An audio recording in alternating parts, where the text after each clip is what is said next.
So last week we spoke a little bit about who Rabbi Israel Salanter was, okay? And just a quick recap, a bit of a recap with regards to Rabbi Salanter. He was born in 1810, young guy. You're so cute. I'm sorry. He takes his shoes off. Is he still alive? What? No. 1810. He died young. I think in 1840. No, he was 63, I think, when he passed. Not an elderly gentleman. But what Rabbi Israel Salanter did from a very, very young age, he had a huge influence on the Jewish nation. Huge influence in that Rabbi Salanter, 1810 to 1883. So that's 73 years old. Not so bad. Not so bad. For those times, not bad at all. Rabbi Israel Salanter was he grew up in a small village called Salant, and he revolutionized how the Jew needs to live his life. It was a revolutionary way or art of living life.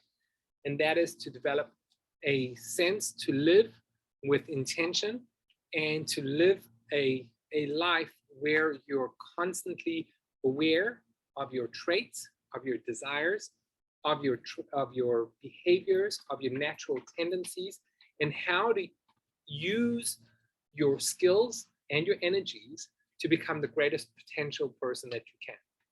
Okay? If he were alive today, what's his name? Tony Robbins would be following him around, right? He was a phenomenal individual. And the background was that where he lived in a time where there was a huge revolution going on in the Jewish nation. For 2,000 years, the Jewish nation were very, very traditional and keeping to the old way of life, and were very different from the non-Jew. You were either Jewish Orthodox or you did not exist. There was no space for what we have today of a very wide array of Judaism, very wide. You either traditional Orthodox or you were not Jewish. There was nothing in between. Came along a movement called the Enlightenment, which began at the late 1700s, early 1800s, and their belief was that if we only were able to change the Jew to such a degree that they looked exactly like the Russian folk and behaved like them, then there would be no anti-Semitism.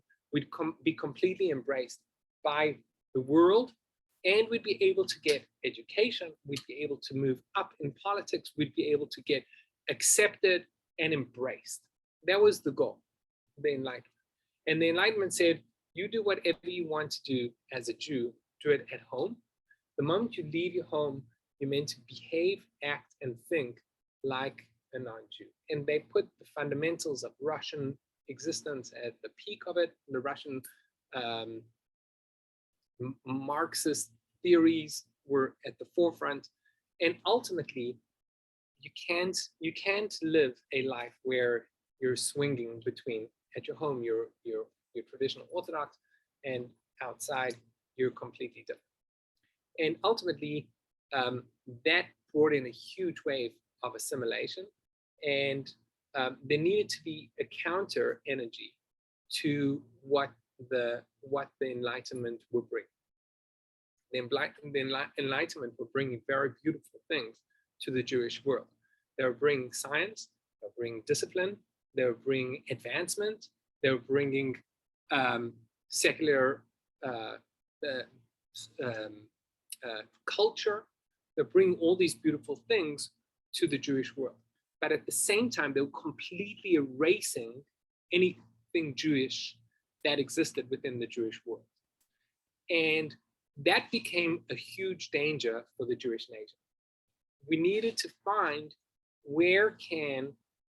ultimately, I think this is what we all struggle with, is how does Judaism fit? Or how do I live a life where there's a balance between who I am, who I could be, and bring the beauties of Judaism into my life, and then at the same time living my life without it, finding that delicate balance of me being who I am and who I could be, using Judaism at the same time as integrating the beautiful parts of the world. The Enlightenment tried to completely eradicate the Jewish nation and traditional Judaism, so much so that they, and probably the biggest downfall of the Enlightenment was that they ridiculed Torah scholars and Torah giants. They would ridicule. So the moment you ridicule, you're kind of creating a war. They're ridiculing, and that became the downfall of them, because once traditional Judaism, once traditional Judaism became ridiculed, then we needed to, traditional Judaism needed to counter that energy. So there's an energy that was ridiculing anything that Judaism represented, and there needed to be a counter. And there were 4 major counters of that Judaism. Now it's telling me this is not charging. Looks like it's good. Oh, there we go.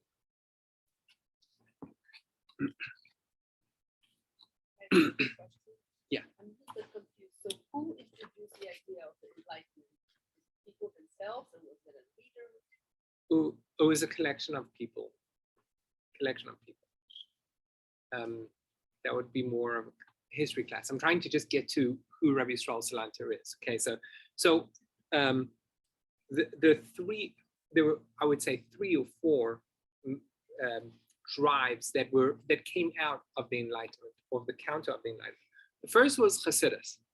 The Hasidic teachings became very strongly expressed. And anyone who knows anything about, if one's familiar with Hasidim, there's a challenge that we have with regards to understanding Hasidim, in that they're very extreme about things that are not, one would not expect one to be extreme. Things that we know are not necessarily major fundamentals within Judaism. They're very extreme about it. Wearing a beard. A chassid will never cut, even trim their beard. And it doesn't say anywhere in the Torah that you have to have a beard.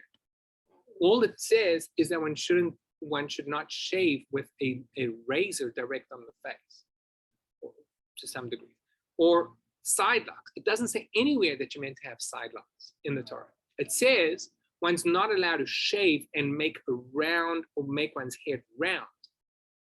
So what Hasidim went was, you're going to try and completely dilute Judaism. We're going to work the exact other way, and we're going to take even the smallest nuances of Judaism and take it to the extreme. And that's Hasidism. Now, Hasidim exploded due to that counter energy of, so we had the Enlightenment, and then the Hasidim were a counter. The other part that developed was the yeshiva world. Now, until the 1800s, it worked. You were a farmer, you had your kids, they went to cheder, they went to basic Jewish education at the age of 8, 9, and 10. They worked on the farm, and no one really got an advanced study of Torah learning. And most of the Torah learning was on the responsibility of the synagogue's rabbi. If you're wealthy, you got a private tutor for your kids. Jewish education was very limited. Due to the Enlightenment, there was a huge movement towards advanced Torah study, where there became schools where students would go from the age of 15 to 22, 24, and they'd completely immerse themselves day and night in complete Torah study. And they became huge, brilliant thinkers at that time of Torah study. And that was the yeshiva movement. From the yeshiva movement in Europe, it exploded across the world, and that's what the average Orthodox Jew, or even person, goes through. Relatively traditional Jew that goes through high school, they'll at least take 1 year or 2 years after high school and go and study and spend time in yeshiva. I spent 15 years in yeshiva. So that was the yeshiva movement. And the yeshiva, so let's just go, the Hasidic, they took nuances and became very, very invested in nuances of Judaism. being the ultimate Jew. You say, I should dress like everyone else. I'm going to dress the exact opposite of everyone else and stand out and be proud of how I stand out. That was the goal. And that was one of the underlying energies of Chassidut. What year was this? The 1800s. Oh. Then the yeshiva world was coming from countering the Enlightenment's advanced mental capacity. They were saying, like, come to universities, come to study and advance yourself from, you don't need Judaism to advance yourself from a mental capacity. So we have the sciences, we have the arts, we have all of that, we have culture. We advance yourself over there, forget the Judaism.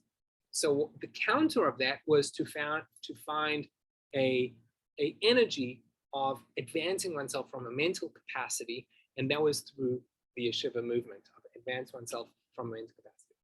And then we have, to a big degree, the Zionist movement also became a counter of the Enlightenment, in that, like, it was like Russia was going to be the ultimate of, this is where everyone's home is. This is where we want to become part of the nation. This is where we want to embrace.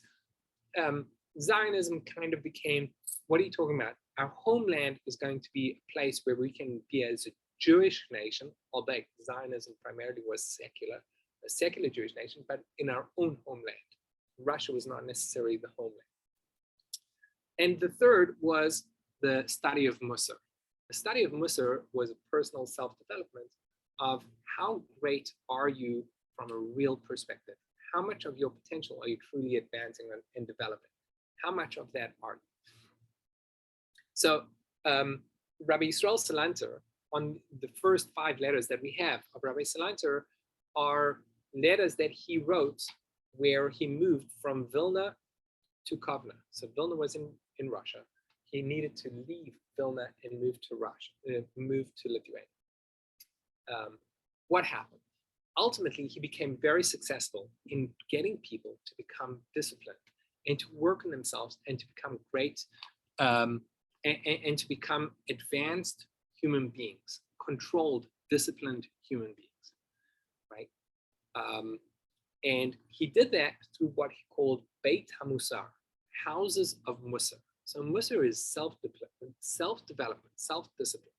And he had places where people would work together and study together and become, when you work as a team to become a great person, you become effective as a great person.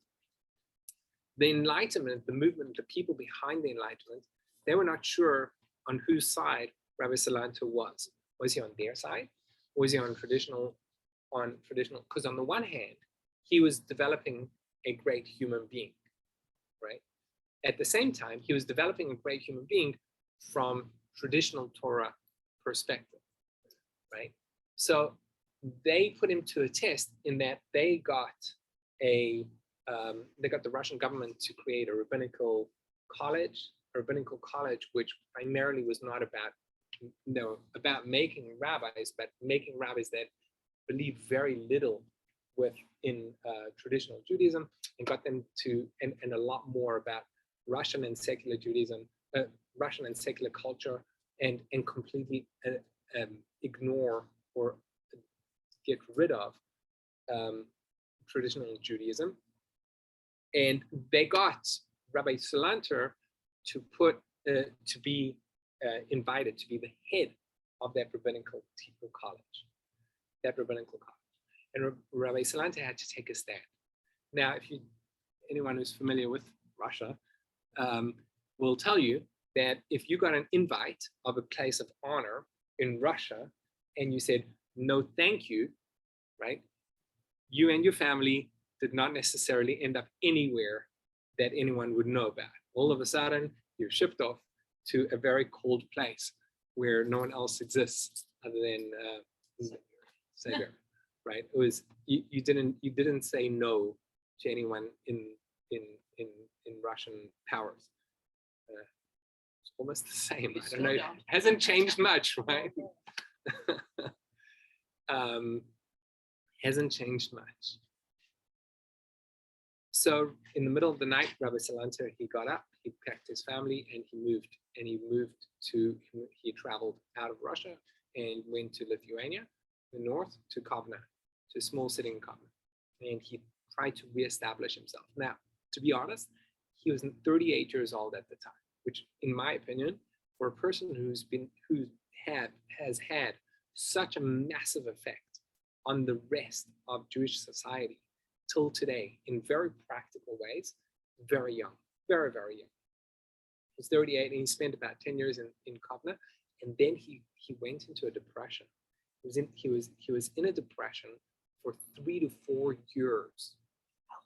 3 to 4 years in depression, sick with depression. I mean, like, it's a phenomenal story that such a person, and then he was able, he healed, he recovered, and he taught the rest of his life in France and Germany. He taught. So these letters, so what happened in Kovna, let's just put things into practice. So he started off in Vilna, and in Vilna, he became very popular. His schools of thought became very popular. People loved what he brought to the table. He brought discipline. He brought great human beings. We all know there's, what's better than a chocolate sundae? Right? You know what's better than a chocolate sundae? When you're working towards let's say you're running on a regular basis, working towards a marathon, and you say no to the chocolate sundae in order to beat that marathon, and then you go through that marathon, and you know that you're strong in that marathon, and you beat your time because you said no to those chocolate sundaes. There's no feeling, there's no comparison to the achievement of the feeling of having kept to your discipline than giving into your discipline, right? There's something powerful of being a disciplined human being. There's a phenomenal energy behind that. So Rabbi Salanter became very popular in Vilna. You don't like that compliment. We all are. I mean, like, we know, we're going to talk about it. So Rabbi Salanter, he was very popular in Vilna. Then he got kicked out, or he ran. And when he got to Kovna, they kind of had they realized that the people in the alignment, they had connections, and they said, be very wary of this guy who's moving to Kovna. And so when he got to Kovna, there was already energy working against him. And in Kovna, he worked with individual students. And he made numerous students. He hand created numerous students who had a huge impact on the world. So he wasn't working in big crowds. He was working on individuals. And those individuals went out and became, we'll call it the Musar gurus that we have today. Okay. What we're going to see is that Rabbi Salanter, so this is the first of 5 letters that he wrote to his students in Vilna. So he moved to Kovna and he wrote letters to Vilna. So now, the way I've been taught to study the letters of Rabbi Salanter is with a very fine a magnifying glass, because he built a massive institution based on one focus. And then he moved and he's writing to them, and he's writing letters to them, and he's thought every word through. So when he's writing a letter to a group, he's very intentional with what he's writing about. So when one studies the letters of Rabbi Salanter, one is very careful about everything that he says. Okay, so now, and I've not studied any of his letters. This is the first letter. I've read one of his letters, but this letter I've gone through about 20 times so far. I've gone through it about 20 times, because it's very full, very wealthy, and very practical. It's unbelievable that you got a letter over here that was written in the 1850s, 1860s, how relevant it is towards us, who we are in today with our personal challenges. Okay. Now, I want you to take a moment. Okay. I want you to take a moment. If you're able to write it, take a pen and write on the back of the paper 3 things that you've been challenged with that you would love to change. But it's not just now that I would like to change, but it's something we've been struggling with for a very long time, more than 6 months, more than a year. We've been struggling with the same issue. So write down the 3 things that you've been challenged with. We have pins over here. Yeah. So, there you go.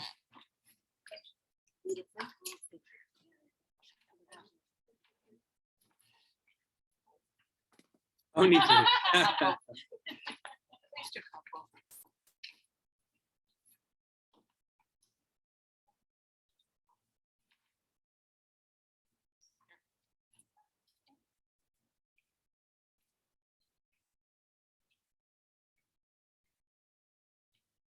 Exactly, only 3.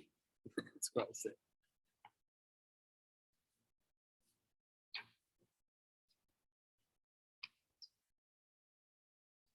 Okay, we're ready?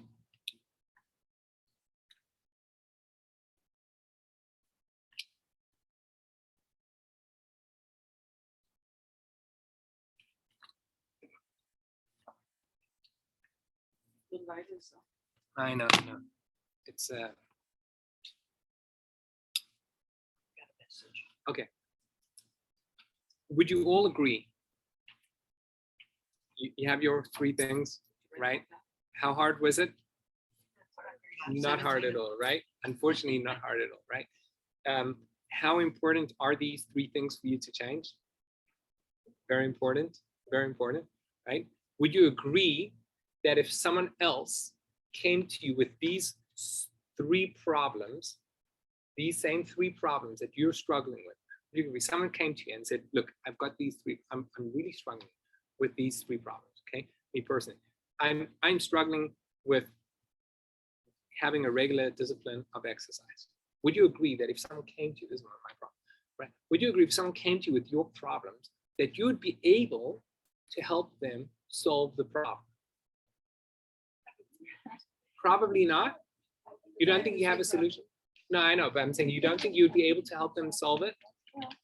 If it was someone else's problem, would you help them find the solution? I want it easier to give up people. I can't hear you. Say it again. Right. Right. Totally agree. It's very easy for me to sell someone else what they should do. Okay. Fantastic. Fantastic. Okay.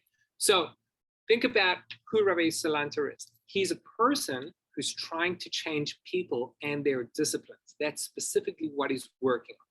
Okay. So the first thing he needs to come up with is to show, I want you to know, number 1, that there is a problem. Okay. And the problem is not that you don't have the solution, but the problem is you're not paying attention to the solution. Okay. So, bless you. And so what he's going to try and do is going to try and give guidance to how to develop that solution. Okay. And what's also phenomenal is that he says, if this were a business of yours, not your own personal health, not your own personal exercise, not your own personal discipline, but if it were a business of yours, you'd find the problem and you'd solve the problem, right? So why is it different with one's own discipline? That's what he works on. Okay, we're going to try and work on it. It's a fascinating concept. Okay, here we go. The Light of Israel, Rabbi Salanter's letters, letter number 1. There are 5 letters. The first 5 letters, which our teacher, our master, wrote at the beginning of his arrival to Kovna in the year 5609 to his students and beloved ones in the city of Vilna. My friends, my beloved ones, I will begin to speak. So what I'm going to do, I'm going to try and read paragraph by paragraph and then just comment a bit about the paragraph. So his first words are, my friend, my beloveds, I will begin to speak. You don't start a letter by saying, I'm about to speak. What he's doing is, he's saying, I've thought this through. I'm going to start giving you the message. So pay attention. I'm actually giving you over. I'm not just, sometimes you come to a class and the person just speaking from their stomach, right? No, without any, I hate some people. I hate people that walk in and come in with like, well, I'm going to generate, because I have knowledge behind me, So I'm going to start just generating, give you information according to how I feel. I think it's very rude and disrespectful. Just because you have knowledge or mental capacity, it doesn't mean you don't have to think a concept through and work through a program that you're giving over a message. So Rabbi Yisrael Salanti, in my opinion, what he's saying over here is, I've thought this through. Here goes this is my message. Okay, here's my letter. Okay, and all 4 of these pages are the one letter. Okay, he's giving over. We're going to try and break it down in 25 minutes. The goal of my wish, which I've always set before you, has been that you pay attention and that you meditate over them with wisdom, where the truth comes from my words. So, okay, I promise you, it's much harder in Hebrew. I translated this. Okay, here we go.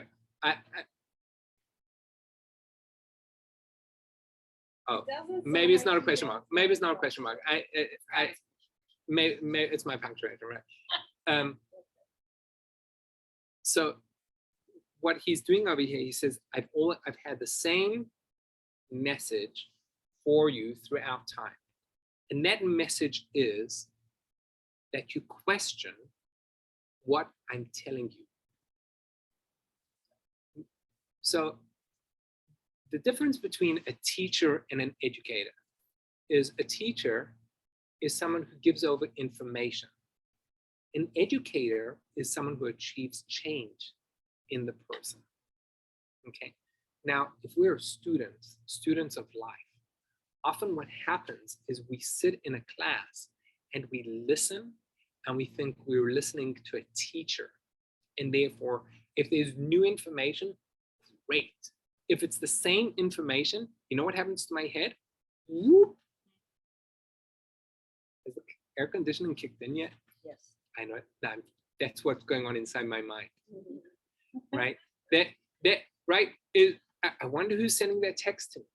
As soon as because I've heard this message before. It's nothing new. I've heard this. So what Rabbi Salanta is saying is like the same. What I'm trying to give you over is this concept of always question every single thing that I say. You think you've heard it before, then why am I saying it again? Right? And so Rabbi Salanta had great students. There were a number of great students of Rabbi Salanta. One of his grand students, he spent 6 months in yeshiva. He would there would be like, they were called the mashgiach. The mashgiach is someone who's in charge of the self-discipline of the students. He spent 6 months. Through 6 months, he gave a weekly class over a specific topic of self-development, of personal traits. And a student who was there, he wrote home, and we have the letters. So a student who was there, he said, it looks like the mashgiach, the teacher, the Musar giant, did not have what to educate, what to say. So he said the same thing over and over again, right? So there we have a student who all he heard, the moment he heard the one thing, oh, he's saying this. And we've heard that before. Why is he repeating himself? Doesn't have anything new to say. Versus someone who's involved in self-discipline. So when we're involved in self-discipline, when we're trying to become better and we're listening to a teacher and we trust the teacher, then we're going to like hear what is it exactly that he's saying, and what is the nuance that he's saying, and why is he saying it this way, and why is it different, and what way is the message coming over that's very different. It takes discipline to work through that, right? So he says, the goal of my wish, that's the first paragraph, the goal of my wish, which I have always set before you, has been that you pay attention, pay attention, meditate over them with wisdom, where the truth comes from my words. So when I speak to you, I want you to meditate and pay attention whether what I'm saying is true or not. Okay, that's the first one. And then he says, it's not true. It never happens. Yet it takes a short time for my words to enter your ears, and soon after, they're no longer. I say something, it goes in and out. In one ear they enter, and through the other they leave. This is only due to the conventional negative behavior of not paying attention, giving heart is the words that he uses, to concepts relevant to Torah and Mussar. We behave specifically, he says, specifically with regards to Torah and Mussar, self-development, self-discipline, we pay very little attention to the messages that we are given. Rather, one behaves with them following the free or the loose physical desires according to the inclination of one's drives, similar to behaviors of animals. Okay, so let's just be, what's important is to like kind of offensive over here. So like, we behaving like animals, that's really where it's at. Is that where Rabbi Salanta is at? What he's saying is that if you're a businessman, you're going to behave with your business with a lot of attention. You're going to evaluate if you're a good CEO or a good businessman. You're going to look for holes in your business and see where you're leaking money or where you're leaking efficiency. You're going to be paying attention to different areas in your entire business, right? What about self-discipline? Self-discipline doesn't seem to be like that. And the question is why? And I got this message from one of the a great student of Mussar, Rabbi Reuven Lofter, who's alive today. He said,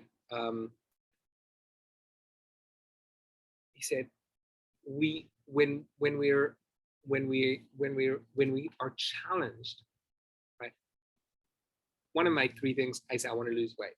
I feel like I'm heavier than I've been in 10 years. Okay, so I want to lose weight.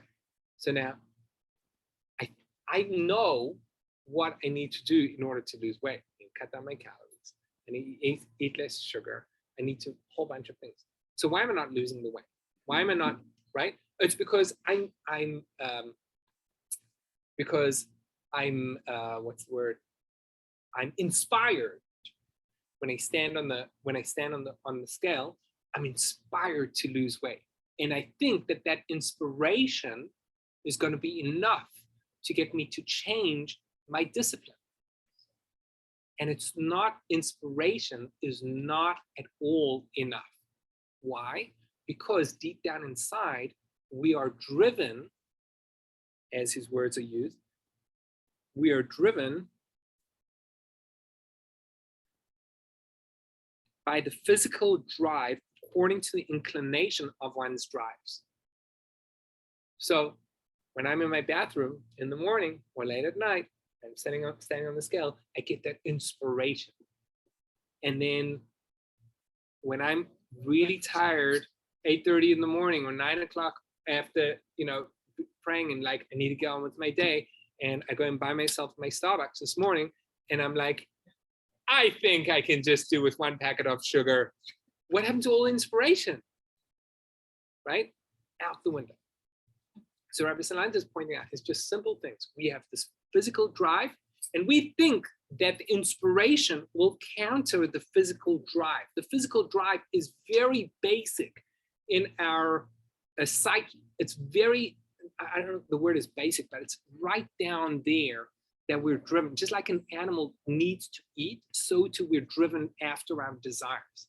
It's very core. It's like the first thing that we do if with regards to the level of consciousness, of actions of consciousness, very basic, very core. So Rabbi Salanta is saying, you think you're going to change it? It's very hard to change it. It's so core over there. The physical drive is very core. Do you not see the well-known practice in every society or every science, the need to study and contemplate all materialistic pursuits? For example, the merchant in his market, how much observation or introspection will he use before making a deal, whether to act, invest, or to cease investing? He will think extensively. He'll consult with his faithful companions. He will search after all the details, look for places of error until the matter is brought to light to the best of his capability. Let's just pause over there. I have a friend, his name is Vitaly Katznelson.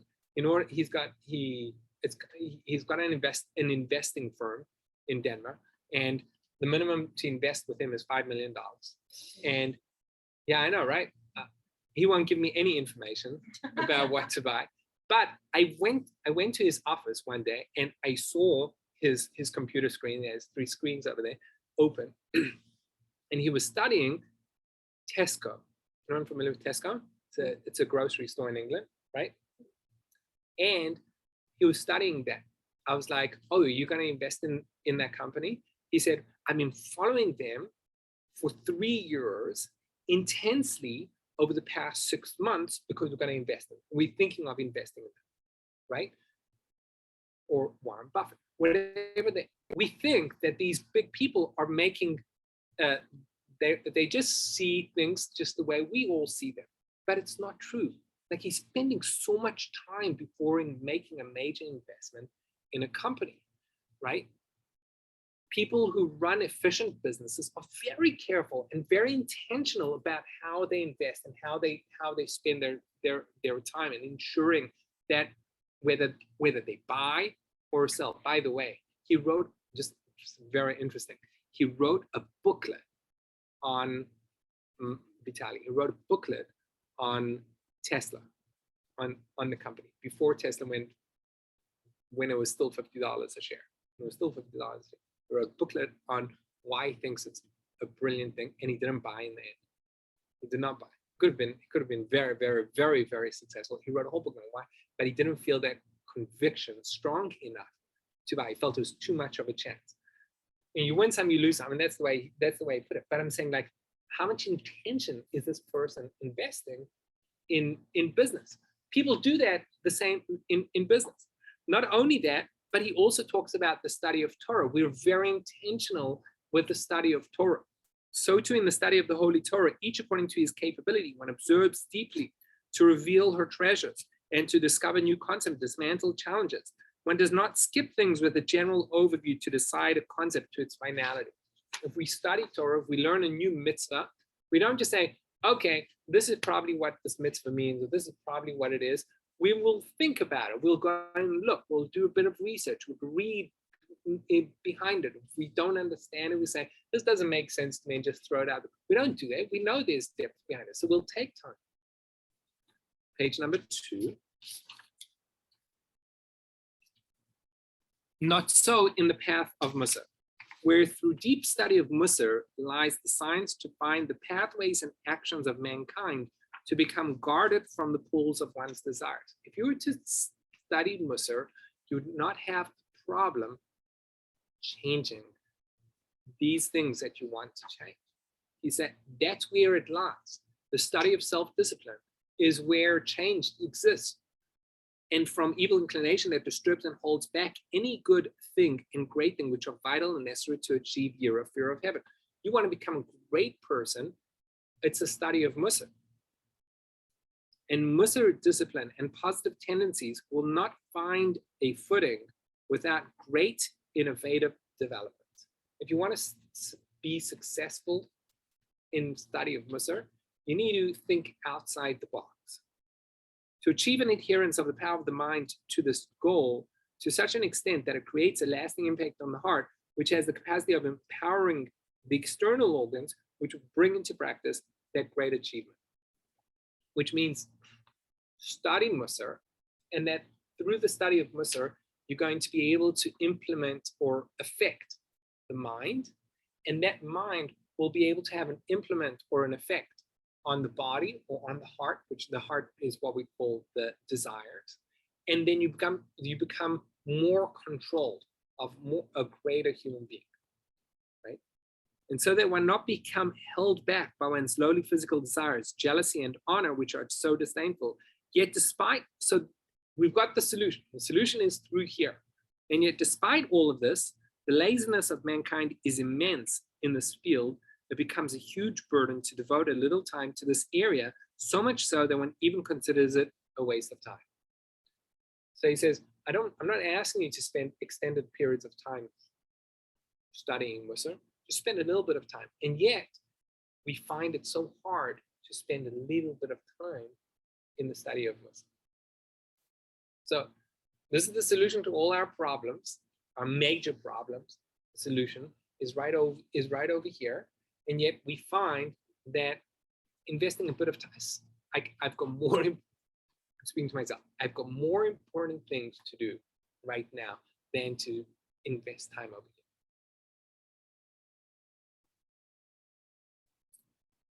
So what can we do?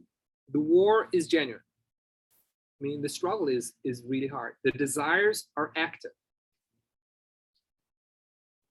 meaning our base desires, they're pulling, they're functioning.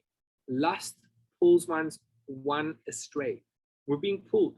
One's traits are affected by emotion, meaning that the more one does negative behaviors, do it again and again and again, that adds up and becomes more of a more difficult challenge to contend with, right?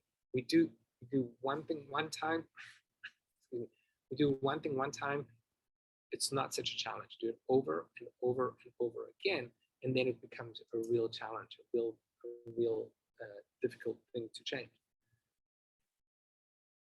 And one has no defense mechanisms. He says, like, in order to change it, you need a tool that is created specifically to function against this.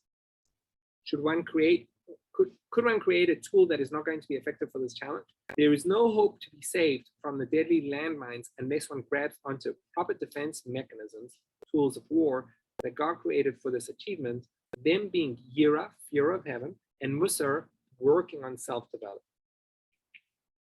So he's created the problem, and he said the problem is genuine, and he knows it's a real struggle, and inspiration is not going to help to solve the problem. So what does one need to do? And you need to think out the box in order to solve the problem. And you've been failing so many times that it's becoming second nature to oneself. So it's become really hard. And with this in mind, I encourage you to do as follows, and it will be good for you. So now he's going to talk about trouble, burden. A person who is burdened with trouble or worry, whatever he does will be bad. If one is a person who struggles with worry, your life becomes harsh. Everything around us. Right? We'll go through periods where we're just like, one thing that I'm just so worried about. I can't think about anything else. I remember my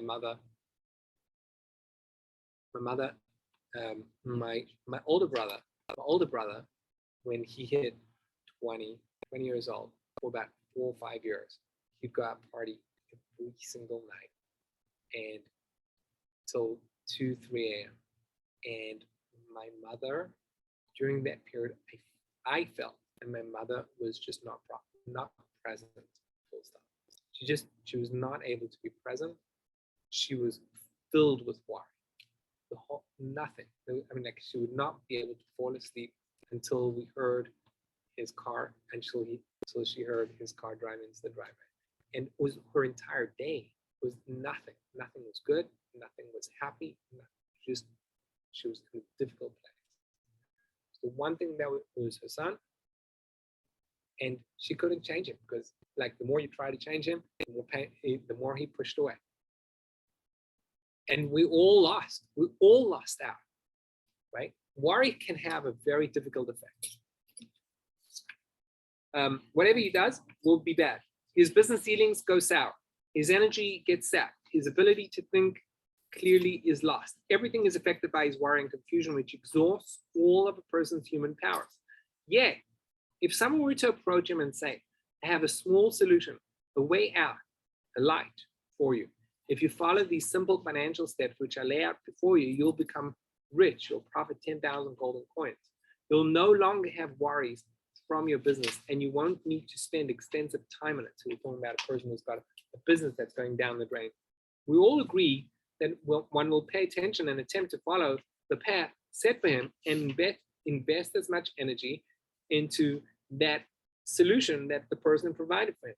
One will put aside one's own perspective of how to do things. So we always think that I know the solution, and I'm trying to change my son, or trying to change my spouse, or whatever it is, and they're not being changed, right? And I'm trying, and I'm putting more energy in it, and then someone comes and says, I've got a new path. This is how you need to do it. So what, for example, like parent who's trying to discipline or is trying to control their son or child in an extensive way. And the more they're trying to control, the more the son pushes away, the more they want their own space. And then all of a sudden, someone very wise, who's got a big psychologist, whatever, comes and says, look, you want to build a relationship with your son, okay? What you need to do is to stop trying to control. You need to stop that.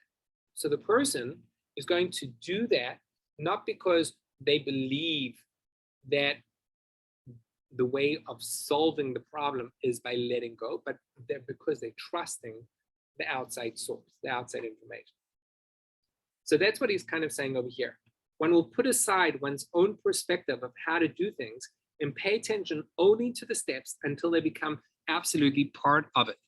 So we're going to listen to the wise person, psychologist, the therapist, whoever it may be, the dietitian, who's got a good track record, and we're going to listen to them and only pay attention. We're not going to try and think things through. We're going to let go, and we're just going to say, right now, I'm not going to think. I'm going to be paying attention.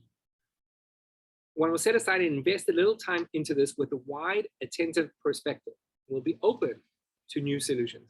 One will search out friends who are of the same thought process and get help from them in this area. One will not even think about the validity of one's self-esteem and need for patience. So a number of years ago, even I were in a very difficult financial place and went through what's known as Dave Ramsey's Financial University. Went through the financial university, and he gives you like just disciplines. And he says, these are the things you need to do for the rest of your life. You need to create a budget, and you need to work on the budget and stick to it. And you need to do X, Y, and Z. And these are how you're going to do investments. Now, Dave Ramsey's solutions to financial problems are very counterintuitive. I'll give you one of the examples. He says, you got a whole bunch of credit cards. Let's see, we had six credit cards totaling of about $50,000 in debt, right? He says, you've got all this debt, plus we had a car, all this debt. The way you do it is you write down all the debt that you have, and you put them in according to the highest numbers that you have. So you've got 18,000 over here, 10,000 over here, 5,000, 4,000, 3,000, 100, whatever it is. And then it's called a debt snowball. And then you pay the lowest ones off first. Now, from a logical perspective, this doesn't make sense from a financial perspective. You want to pay off the things that you're paying most interest on first, and then go to the one. It's counterintuitive that Dave Ramsey has pulled tens of thousands of Americans out of debt with his debt snowball. Because leave it at that. So what he says over here, you don't even think about belittling one's self-esteem and need for patience. I'm going to listen. I'm going to find friends that are in this program. I'm going to, in order, because this is important to me, and it's going to be humbling for me. I'm going to be willing to invest. Okay, let's try and 2 more paragraphs. So too, we today are tormented by the mental anguish of the soul.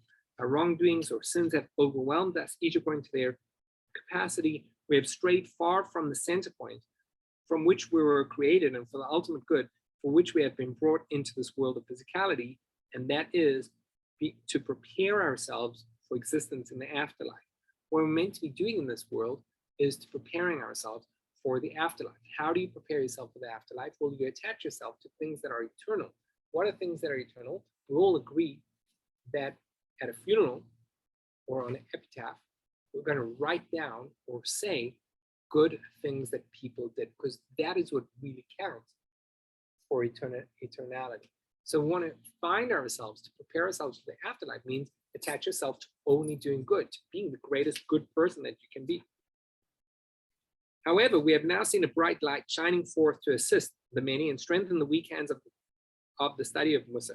One can give insightful advice and ideas to establish a practice of behavior that can be done until the hovering pride, ego, self-esteem prevails, saying, have you seen that person who is so educated in his understanding of the wisdom of Yira and Musa, through acting with ulterior motives, one achieves true motives. If God grants us success in our path, one cannot comprehend how valuable the outcome will be, and through this we will achieve greatness, whether it be a little or a lot, we will be successful. So what he's saying over here is that don't worry about, don't worry about being part of the goody club, right? It's okay to be part of the goody club, because ultimately, think about it, people who are part of the goody club are driven by ego, right? He said it's okay, let yourself be driven by ego, but do get into the disciplines of doing good, right?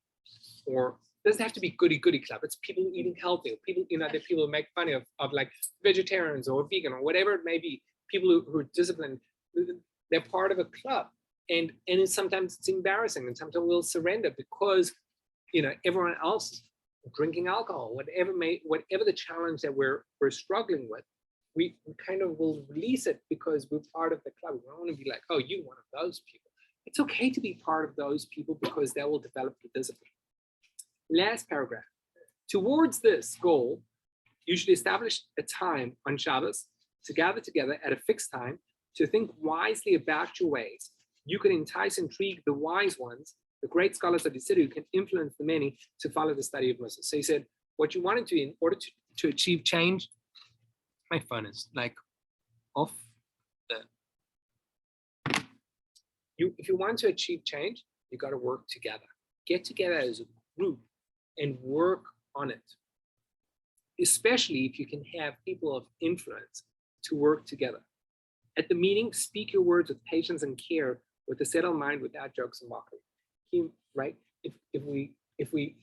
like saying, don't make fun of people with their personal struggle, because you want to work as a team. He's talking about working as a team, right? Imagine you had a team where you got a startup company, you got 5 people on the team. You got a graphic designer, and you got your artist, and you got your web person, and you got the salesperson, and you got the engineer, right? And they all sit together, and you have your weekly meetings, and you have problems, and you try and solve the problems. Now imagine in every meeting, someone is going to make fun of the engineer's attempt to solve a problem. What's going to happen is that engineer is going to stop coming to the meeting, and going to stop giving their perspective on the opinion, on the subject. So he said, when you gather together, you've got to be careful and sensitive about how you treat each other, because we want everyone's input. Because we are able, when I'm working with someone else, I am trying to help them. I understand, or I have insight into their challenge, because I'm not I'm not I don't have a personal bias when I'm trying to help someone else with the problem. When I have my own problem, I'm completely biased, right? I know I should be cutting back on alcohol. Let's just say, I know I should be cutting back on alcohol, right? Well, how much is cutting back on alcohol? And then when it's on Shabbos and giving like 3 shots not so bad, or 1 shot, like all of a sudden my bias completely throws everything out the window.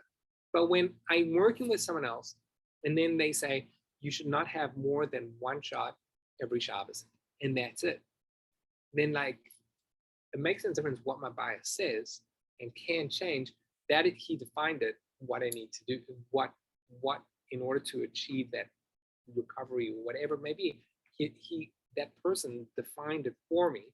So my bias is not able to get involved. So he's saying you need to work as a team. That's the first part. Work as a team. Appraise the virtues of a person where one is lacking, and what areas a person is tormented, and what areas a person is limited.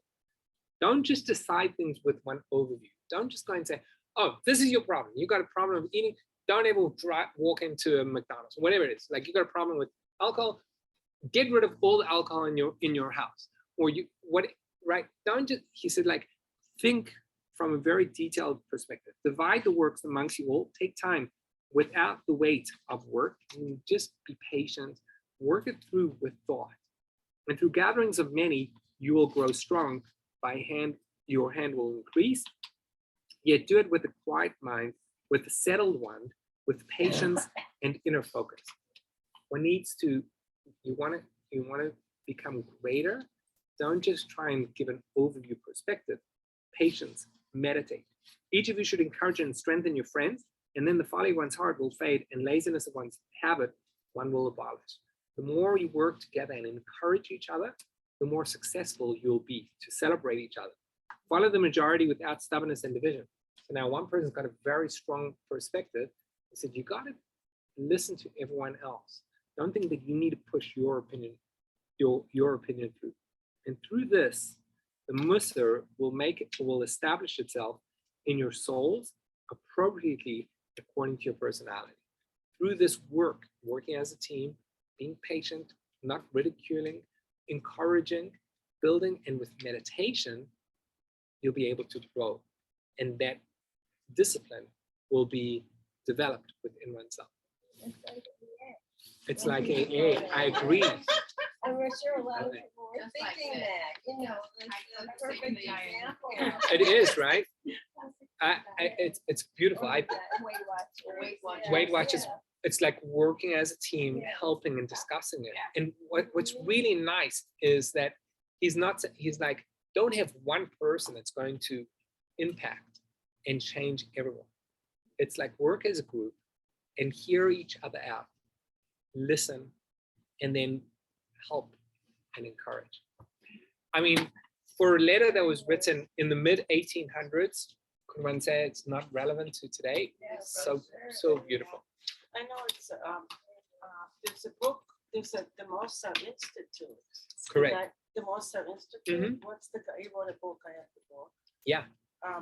But I have a friend in Arizona that's been doing it with another person. Anna Marinas, yeah. You know, the Mozart. Yeah. And for like 30 years. Yeah. They've been doing it. And one lives in Oregon, one lives in Seattle and Scottsdale. And once a week, like, I don't know. They what study day, together. They do this and it's fascinating. It's fascinating. Well, And that's it's what Alan Moritz does. Alan Marinas, that's right. Yeah, Alan Moritz. he's the founder of the Mozart Institute. What's- And what's beautiful about Alan Moritz is he's not known as a person who's a great Torah scholar of any sort. He's just a person that He used works to on. be- I've taken a couple of classes with him. He used to come here Oh, really? and teach.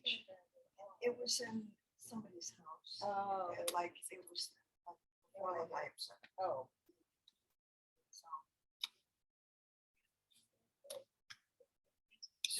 Okay, thank you. Thank you. Thank you, yeah.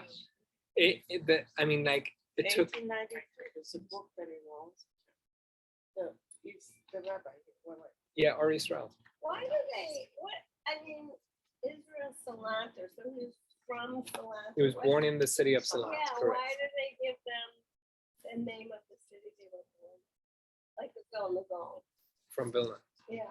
I don't know, that's just Europe. Tradition. That's where, that's people who were, Yeah, right. people who came from different places that got their identity from where they were born. Yeah. Okay, Thank you. Thank you. it's my When pleasure. did he get home tomorrow? Tomorrow morning, yeah. And you go to camp? And then next week she's driving the kids to camp. So I'll do another letter to next week. That's okay. Try and start working on today. Yeah, I mean, like, I tell you, I read it. I mean, the first time I read it is like, and like, It's discipline, but the diet now. yeah, the diet, exactly.